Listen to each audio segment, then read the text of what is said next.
So here she is in all of her glory. We really, literally haven't done a damn thing to this. I'm going to take these little guard protectors off of here. We'll take this thing off.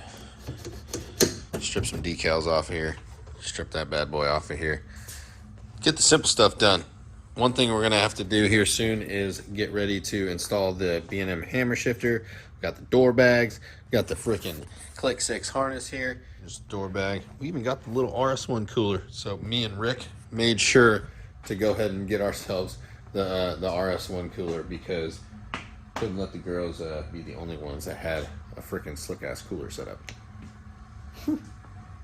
Here's another thing I did is I went ahead and I took my other Turbo S seat and put it in here because this seat actually has a L&W fab lowering seat base, which makes this machine a lot more manageable the way the seat sits.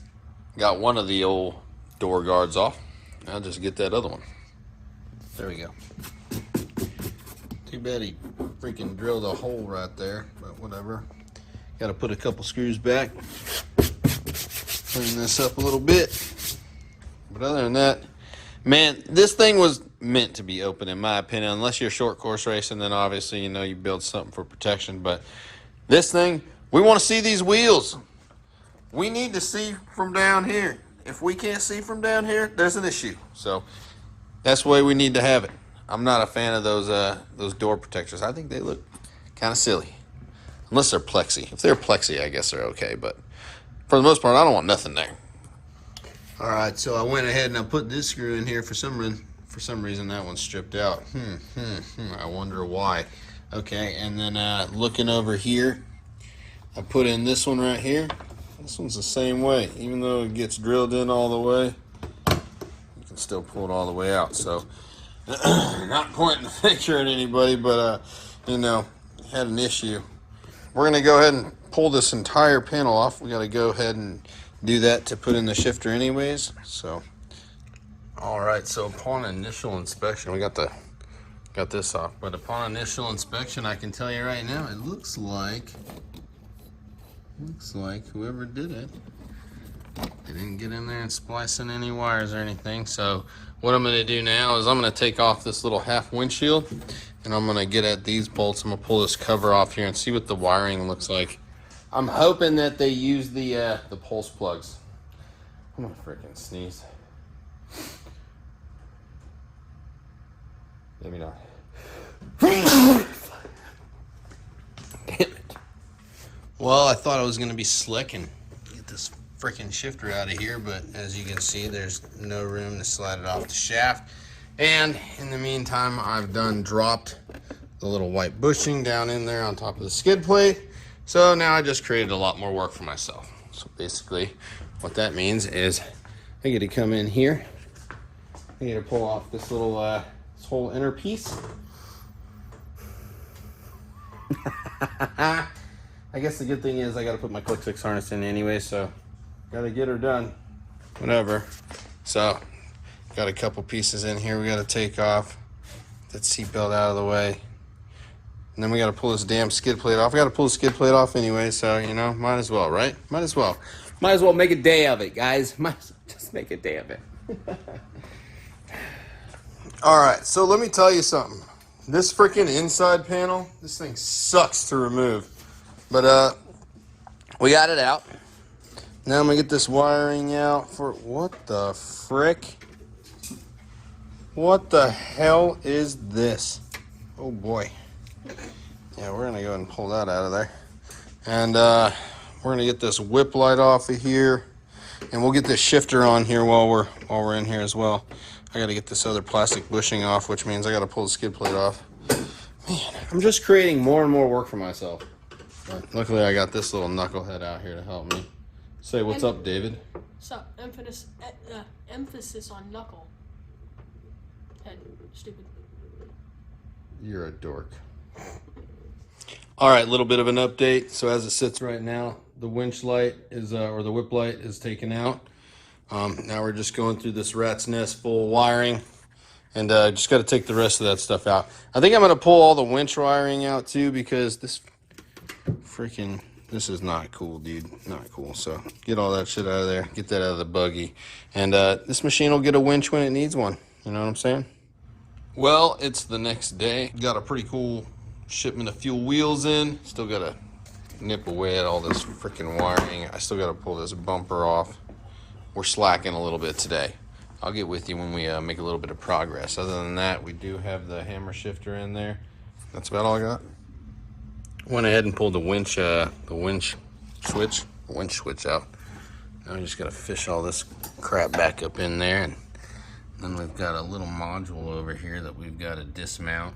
I just want to get this thing back to nothing, stock as can be. That'll be the easiest way to work on it. You know what I mean? So here's one. So the guy that installed these freaking little LED lights right here, yeah, dude, man. You put holes in the plastic right there and you use bolts on the backside, but you can't get to the backside of that damn plastic without taking a whole bunch of crap off. So you just made me rip them out. Yeah, I blame you. It's all right. So we still got 2 more lights. I'm looking here. He's got them both coming this way, which really makes me think we'll figure it out. I might just cut the wire. Well, I got 3 of them out.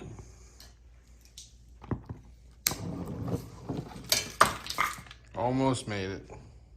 All right, so we are good to go. We got all that stuff out. Now all I got to do is just take the winch off and take the bumper off. All right, so after further inspection, we've got these 2 bolts down here. If you look right there, we've got a bolt right on the back side of that plate. So we just got to get an open end wrench about on there, loosen that up, loosen the bottom one up. Pretty simple stuff. The whole thing should come off after that. All right, so now that we got that thing off, now we got more of an approach angle. So pretty happy about that. I suppose now what we're gonna do is we're gonna take this thing, put this thing away for the time being until we need the winch back, and then we'll tackle all that. All right, so now what we're gonna do is we're gonna do a little bit of adjusting on our shift cable, because once you install the gated shifter, you're gonna have to change the adjustment on your shift cable. Let me show you what I'm talking about. So right in here, you've got your little shift cable adjustment spot there. Basically, you loosen one of the jam nuts, and then you'd move the nut that's secured up or down, and that would adjust the throw on your shift lever. Right now, we got our shift lever. It's in park in the transmission, but if you look right here, you can see we're not quite in the park position. Park is all the way up here. So we're gonna adjust that until we get into park, and then we'll fine tune it with the low and the reverse. It makes it pretty easy. I've been struggling, y'all, big time. So I went ahead and tried to go and make all these fine-tuned adjustments and get this shift plate moved over and make this thing work. Found out what the problem was. Turns out I had a bent shift cable. And once I really got it adjusted, we really made sure it was bent. So I went ahead, pulled the whole thing out. We got a new one on order. I don't know when it's going to get here. So what I'm going to do is just start putting all these panels back together. We don't need the inside panel taken off in order to do this. We just need this outside one, and it's really not that hard to do. So we're going to go ahead and reassemble some of this stuff, and we might actually pull it outside and wash it. Actually, got a couple other things I got to do today as well. I got a brake light right there. Got to replace on the truck. Let's see how much we can get done. Also, last night after I was done filming, my wife took me out and surprised me with a helicopter ride all the way around Dallas. And afterwards went to Albernays and then did a little bit of dive bar action, had some karaoke. Man, she's always one up in the gift factor, you know, like just can't keep up with her. Can't keep up with her. Had a great time though. Had a great time. Stupid.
I hate getting that damn thing in, but it's in. It's seated. I gotta put that seatbelt strap in there, get that bolted down, and mount the ECU back. All right, so I came in here with a little zip tie and melted a little bit of plastic into these holes. I did the same thing right over here. Just try and cover that up. What I'm gonna do is I'm gonna go through with a little bit of sandpaper, sand this down, see if I can clean this up a little bit. All right, now it's time. Get these dang mirrors off here. I'm ready. Well, she's starting to look like a basic machine again. Getting all the accessories pulled off one by one. Got to get the seatbelt put back in there. I think what I'm going to do first is I'm going to go ahead and wash this thing. So if you look right here, you can see we've got quite a bit of dirt and stuff that we've got accumulated in here from, you know, when these panels weren't pulled off when it was washed. So we're just going to go over it a little bit more, make sure that this thing is nice and clean and ready for the transmission upgrade when we take it up to Jones Power Sports. Just like that. Got that part done. So I think what I'm going to do is just go ahead and take this thing, pull it on out, get it washed. Might take a moment to get some lunch here first. But I think this is a good stopping point. Appreciate you guys for watching. Hope you guys enjoy this stuff. We got a rowdy machine coming up here soon. So thanks again, guys. Make sure you share this stuff with your friends. We'll see you guys out on the next one. Later.